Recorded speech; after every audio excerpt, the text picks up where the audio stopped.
Radio Simba. Simba si dhagahaaga ha ku siiso wararka sugan. Radio Simba. markaan daarnaba dig ma soo yire madaxa gacmeedku dacal kaga yaal. Radio Simba. dhacdo kasta sheeka ka dambaysa. Sheeka kastana dhacda ka dambaysa. Radio Simba. Simba xarunta wararka sugan. Sifeeyaha xaqiiqda.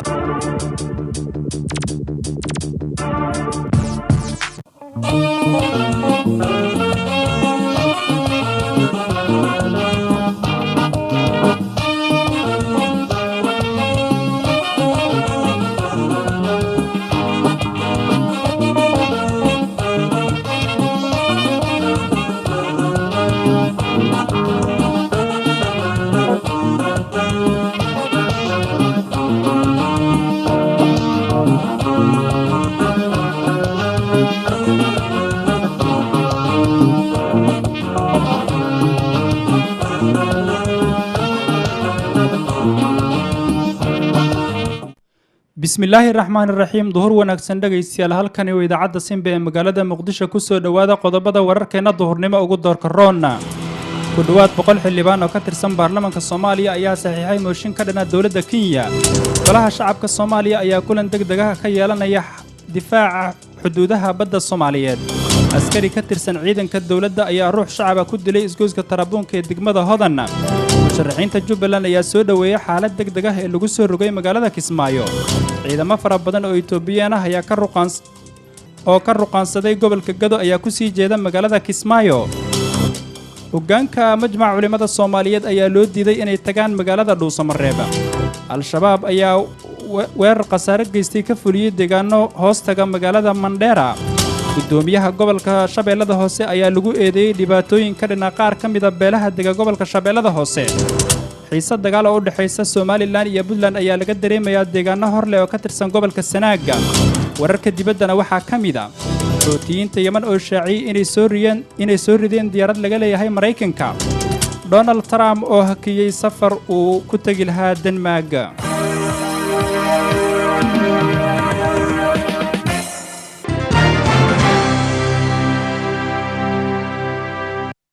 duhur wanaagsan ismaqal wanaagsan intaasi waxay ahaayeen qodobadii wararkeena duhurnimo ugu doorka roona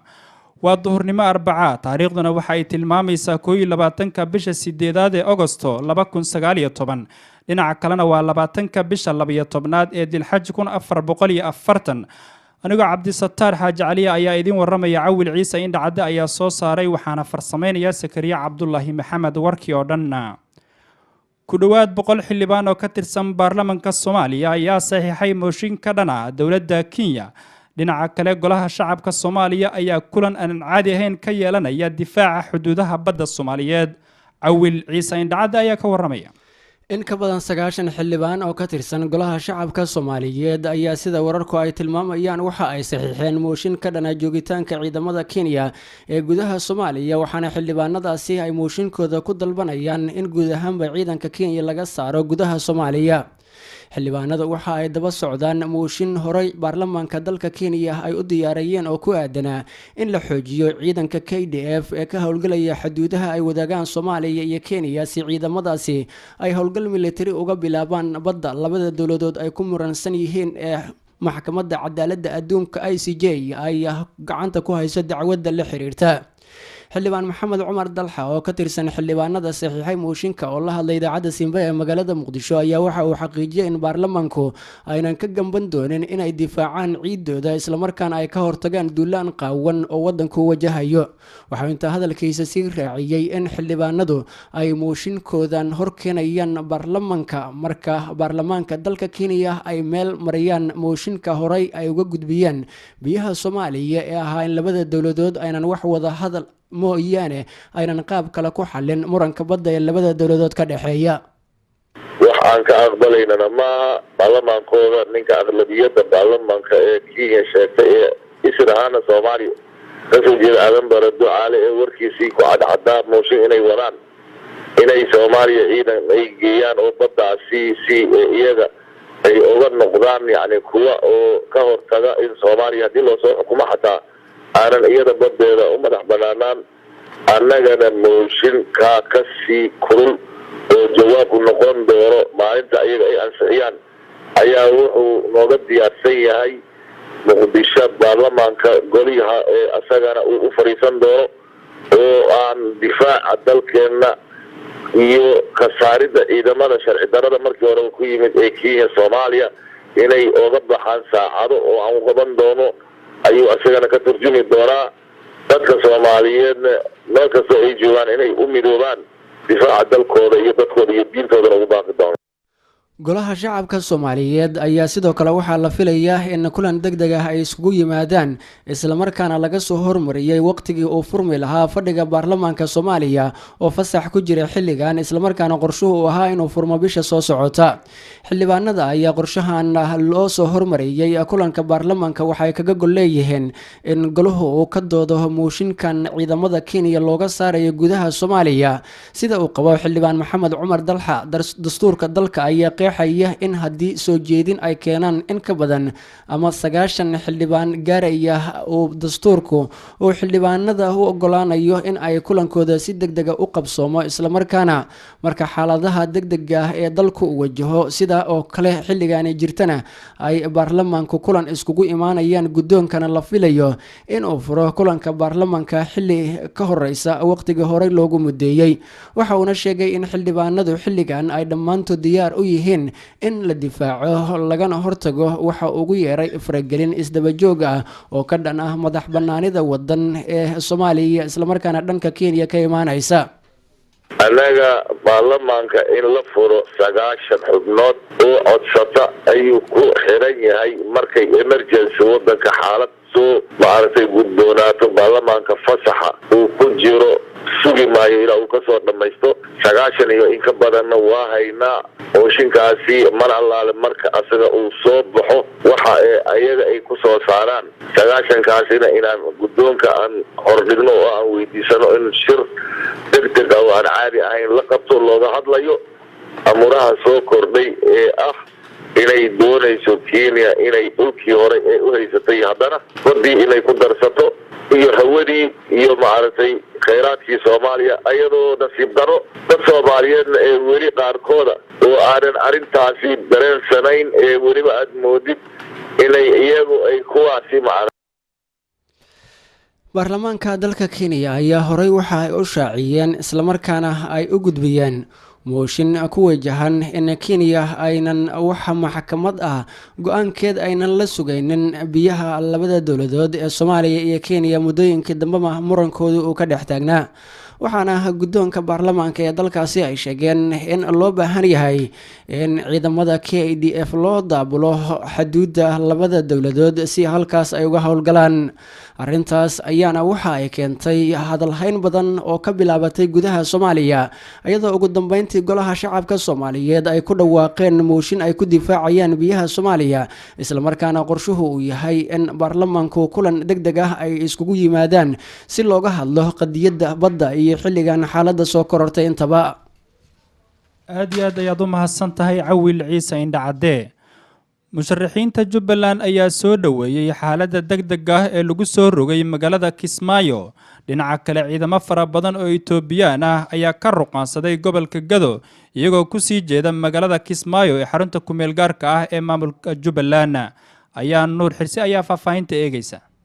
iyadoo maalinta baritaan la filayo in doorasho ay ka dhacdo magaalada Kismaayo ee maamulka Jubbaland ayaa waxaa jira musharaxiinta u tartamaya xilka madaxweynaha maamulka Jubbaland waxay si isku mid ah u soo dhaweeyeen go'aankii uu qaatay Axmed Madoobe oo ahaa in la xiro badda dhulka iyo cirka in aan laga soo gali karin iyadoona taasi lagu sababeeyay inay tahay ammaanka lagu sugayo magaalada Kismaayo. musharax Maxamed Cumar Geedi ayaa soo dhaweeyay go'aankaasi isagoo u mahadceliyay Axmed Madoobe isla markaana sheegay inuu bari filayo in doorasho fiican ay halkaasi ka dhacdo isla markaana cid kasta oo daneynaysa doorashada maamulka Jubbaland ay si isku mid ay u soo dhaweeyaan iyadoona maanta magaalada Kismaayo laga dareemayo doorashada dhici doonta maalinta baritaan. waad mahadsan tahay haddii ilaahay idmo waxaa muhiim ah in ay doorashada qabsoonto waqtigeedana ku qabsoonto waxaana ku socotaa insha allah waxaan aad ugu mahadcelinayaa hay-adaha amniga Jubbaland iyo guddiga doorashooyinka iyo baarlamaanka guddiga ay u saareen intaba inayna dibudhac imaadin wax badan waan ka degnay wax badanna mataqaanaa waan ka hadalnay in badan oo taladeennana waa la qaatay soo marka waxaan isleeyahay xilka iyo mansabka magacaba waxa xagga ilaahay ka qoran waaye ninka ilaahay u nasiibaa noqon doono insha allahu annagana dadaal badan baan ku jirnaa waxaan isleeyahay marka inay doorashada waqtigeeda ku dhacdo baa muhiimaad carqalado fara badan iyo caqabado badan oo ka hor yimidna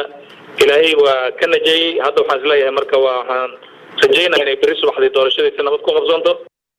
dhanka kale ciidamo ka tirsan kuwa Itoobiya ayaa ka ruqsaamay deegaano iyo waliba degmooyin ka tirsan gobolka Gado kuwaasi oo la filayo inay gaaraan deegaanada maamulka Jubbaland ujeedka Itoobiya ayaa lagu soo waramayaa inay doonayaan inay galaan magaalada Kismaayo kuwaasi oo rabo inay ka qayb qaataan ciidamada sugaya halka doorashada ay ka dhaceyso iyadoona dhanka kale ciidamada dalka Kenya ay horeyba ula wareegeen ammaanka Kismaayo iyadoona ay soo ifbaxayaan xurgufta ka dhaxeysa labada dawladood ee Itoobiya iyo Kenya kuwaasi oo ku saleysan doorashada maamulka Puntland waa doorashada maamulka Jubbaland aad iyo aad ayaad u mahadsan tahay ayaa nuur xirsi xarakada al-shabaab ayaa weerar khasaare geystay ka fuliyay deegaan hoostaga magaalada Mandera maxamed cabdullaahi raage ayaa ka waramaya dagaalyahano ka tirsan al-shabaab ayaa talaadadii weerar waxay ku qaadeen xaafad lagu magacaabo Khayr Cali oo hoos tagta deegaanka Lafey ee magaalada Mandera ee gobolka Waqooyi Bari ee Kenya weerarkaas ayaa sida warbaahinta Kenya ay qortay waxa uu dhaliyay dhaawac hal qof sidoo kalena waxaa lagu burburiyay oo lagu gubay xaruntii shirkadda Safaricom ee deegaankaas shilkan ayaa ku soo aadaya 5 maalmood kadib markii laba ka mid ah ciidamada booliska dheeriga ee Kenya lagu dilay xaafadda Fiino oo isla deegaanka Lafey ee Mandera hoos tagta weerarkii dhacay talaadada ayaa la sheegay in ay soo qaadeen 20 dagaalyahan oo ka tirsan dagaalyahanada al-shabaab kuwaas oo ujeedadoodu ahaa inay qabsadaan Safaricom oo ah shirkadda isgaarsiinta ugu weyn ee wadanka Kenya booliska dheeriga ah ayaa la sheegay in weerarka oo socday 1 saacadood iyagoo ay ka qayb qaateen qofka dhaawacma ay Kenya ku sheegtay warbaahinteedina uu ahaa qof shacab ah sidoo kale qofka dhaawacma ayaa loo qaaday isbitaalka guud ee magaalada Mandera halkaas oo xaaladiisa caafimaad lagula tacaalayo gudoomiyaha gobolka Waqooyi Bari ee Kenya Maxamed Beriq ayaa waxa uu sheegay markii xogta ay soo gaartay kadib isagoo warbaahinta la hadlay in faahfaahinta dagaalkaas oo dhameystiran uu bixin doono markii xogta uu si dhameystiran u helo xildhibaan lagu magacaabo Cabdimude oo laga soo doortay deegaanka weerarka uu ka dhacay ayaa isna wargeyskada Star ee dalka Kenya waxa uu sheegay in dagaalyahanada al-shabaab ay sii wadi doonaan weerarada ay ku soo qaadaan deegaankooda haddii aysan helin hub iyo sidoo kale ciidamo dhameystiran oo damaanad qaadi kara ammaanka Mandera iyo sidoo kale deegaanka Lafey waxa uu sidoo kale uu sheegay in shirkadda Safaricom uu uga digay weerarada noocan ah isagoo sheegay in dhowr jeer ay feejignaan muujiyaan sida uu sheegay dhanka kale qoraal lagu daabacay bogga taageera dagaalyahanada al-shabaab ayaa lagu sheegay in ciidamo ka tirsan al-shabaab ay weerar ku qaadeen gudaha wadanka Kenya gaar ahaan dhulka NFD loo yaqaan ee Waqooyi Bari Kenya weerarka ayaa ka dhacay sidaan horey kugu soo sheegay deegaanka Lafey xaafado ka tirsan waxaana al-shabaab ay ku sheegeen warkooda in 2 askari oo ka tirsan ciidamada Kenya ay ku dileen weerarkaas halka shirkadii Safaricom ee isgaarsiinta ugu weyneed ee Kenya xarunteedii ku taala deegaankaas ay dab qabadsiiyeen weerarkan ayaa imaanaya iyadoo talaadadii la soo dhaafay dagaalyahano ka tirsan al-shabaab ay weerareen dhowr xaafadood oo hoostiga deegaanka Lafey iyo sidoo kale 2 saldhig oo boolis oo ku yaala isla deegaankaasi aad iyo aad ayaad u mahadsan tahay maxamed cabdullaahi raage hogaanka majmaca culimada Soomaaliyeed ayaa loo diiday inay tagaan magaalada Dhuusamareeb ee xarunta maamulka Galmudug waryaheena halkaas nooga soo warama Cabdillaahi Wadani ayaa waxaa ka wareystay Cawil Ciise Indhacde oo soo saaray warka duhurnimo ومعتمد نعمله مجال السمراء عاصمة الدولة تجمع ضحى كسر خلقات الوجود بسيء فرتاك شركة بمشتين تبلها بجد جانب الجمود مجال ضحى كسر قلقلية إرجوي كذا بينه شركة تيجي بمشتين تمالني يجود بيجي إذا أنا مجال اللي جد بينه بوقع كوا دون كتاب جلك شركة في مجال ضحى كسر وزيرك وجرب رماء جبهة ويدبشين تحكمة الصومالية عبد محمد تبري اللي وزيرك أمن جبهة محمد أبو كسر وعالي guddiga qabanqaabada shirkada heshiinta weliba maanta ugu sareysa maamulka galmudug sida Shaakir Cali Xasan magaalada waxaa lagu waday in dhawaan uu ka furmo shirkada heshiinta balse mar kale uu dib u dhacay 22 bishan ayaa qorshu yahay inuu furmo inkastoo rasmi ah loo shaacin jadwalka shirka waxaa soo baxay warar sheegaya in furitaanka shirkaasi ay furayaan laha majmaca culamada soomaaliyeed gaar ahaan gudoomiyaha abdulaahi sheekh bashiir iyo weliba sheekh nuur baruud burxan dhusmaraadna ay kusoo wajahan yihiin balse ay ka biyadiideen culumudiinka ahlusunna waljamaaca iyagana sheegay markaasi inaysan jirin baahi markaasi culamadaasi u timaado deegaanka shirkana ay u furto gobolkan iyo galguduud ama magaalada dhusmaraadna ay xarunba u ahayd maamulka culumudiinka ahlusunna waljamaaca sidaasina ay joogaan culamo magac iyo markaasi maqaam kule ummadda soomaaliyeed gaar ahaan deegaanada gobolka dhexe si weyn looga yaqaano waxaana jiray in markaasi ay dalbadeen culumudiinka ahlusunna in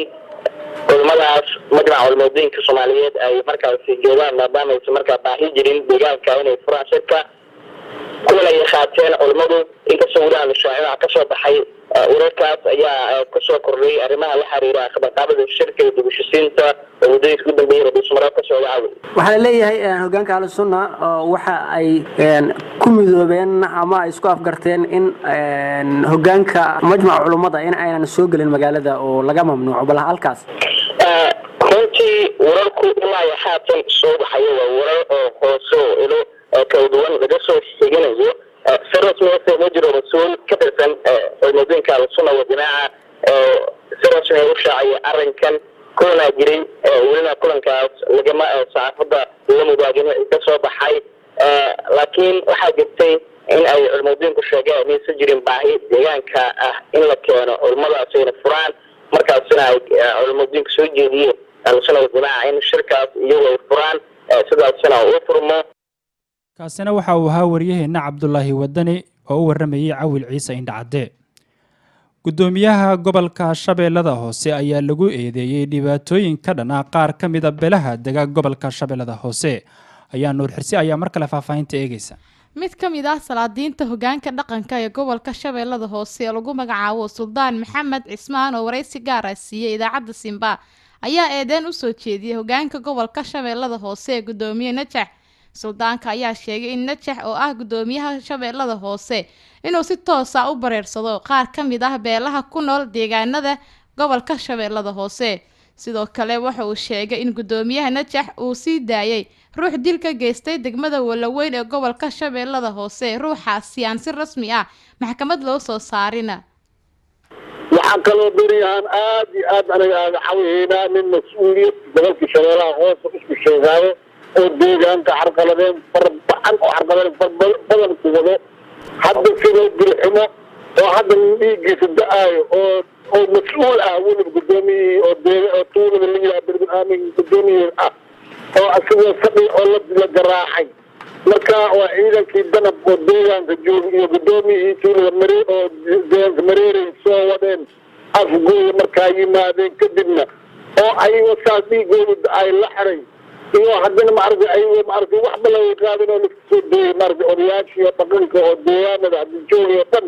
ayaa dhiigoo xawasha ayaa hadda noo yimaada ayaa hor fadhiya sidaas darteedaan maaragtay magaxiisii aad iyo ayaad ayaan aaga xawihaynaa dhibaato oo lagu haay tuulooyinka waaye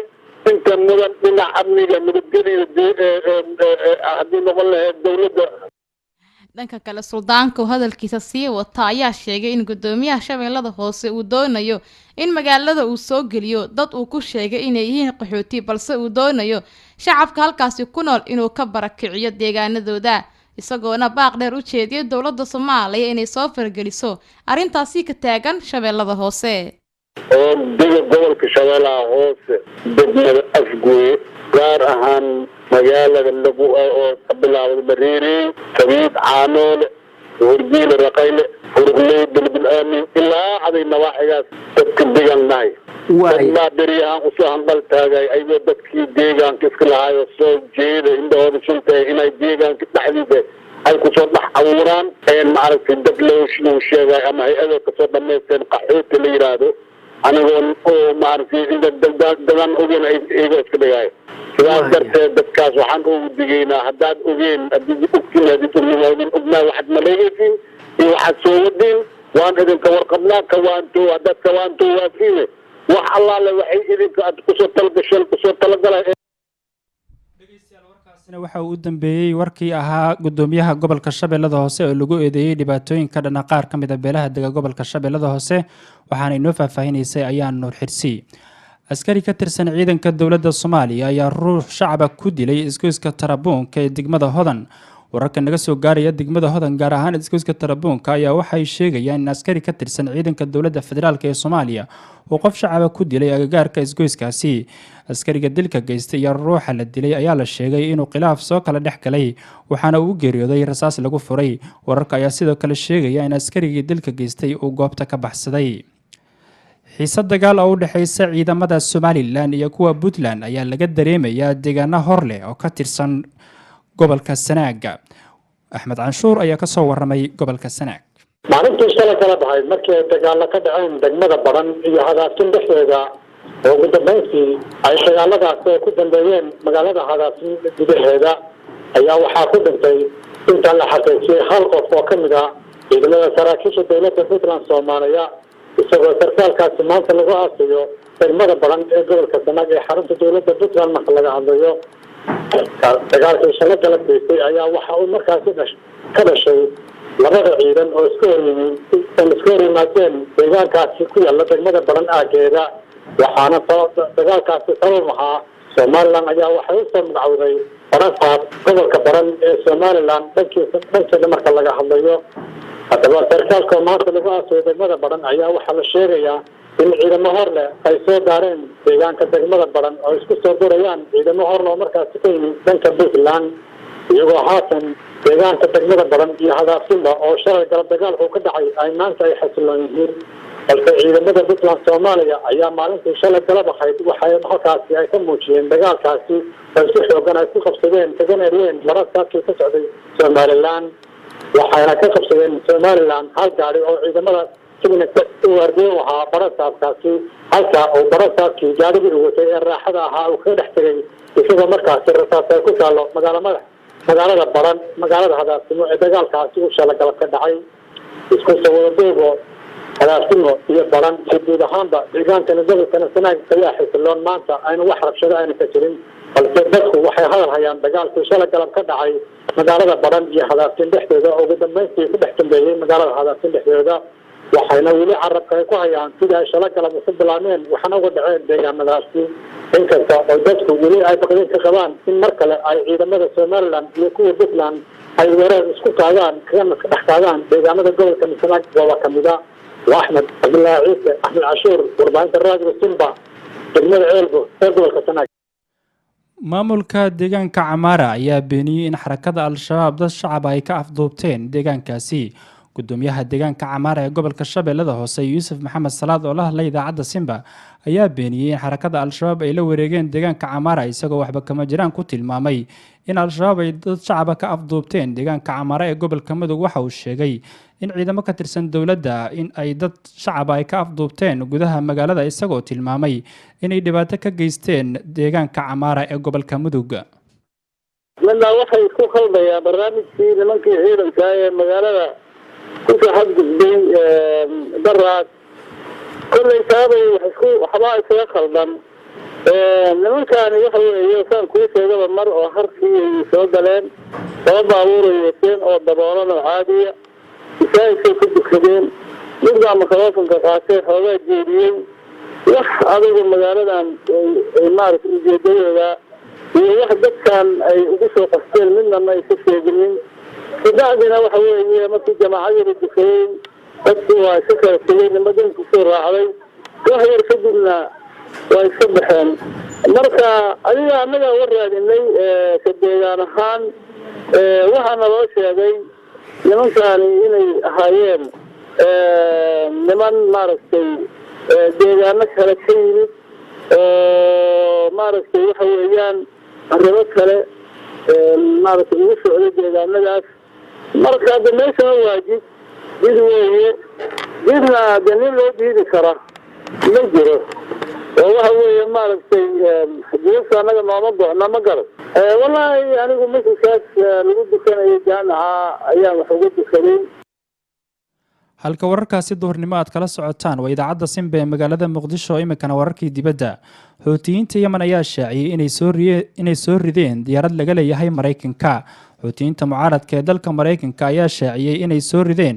diyaarad laga leeyahay dalka Mareykanka oo dul mareysay hawada gobolka Dhamar ee koonfur bari kaga beegan magaalada caasimadda ah ee Sanca. afayeen u hadlay Xuutiyiinta oo u warramay wakaaladda wararka ee Saba ayaa sheegay in diyaaradda nuuceedu yahay MK9 isla markaana lala beegsaday gantaal lagu farsameeyay gudaha dalka Yemen. afayeenku isaga oo xusaya in awoodda ay ku beegsan karaan diyaaradaha weerarka ku ah inay korortay ayuu sheegay in maalmaha soo socda ay arki doonaan wax la yaabo. ma jiro wax war ah oo ku aadan weerarkan oo weli ka soo baxay isbahaysiga Sacuudiga. guud ahaan warkii duurnimo aad kala socoteen idaacadda Simba qiyaartan dhageysanaysa xilligan waa naga inta.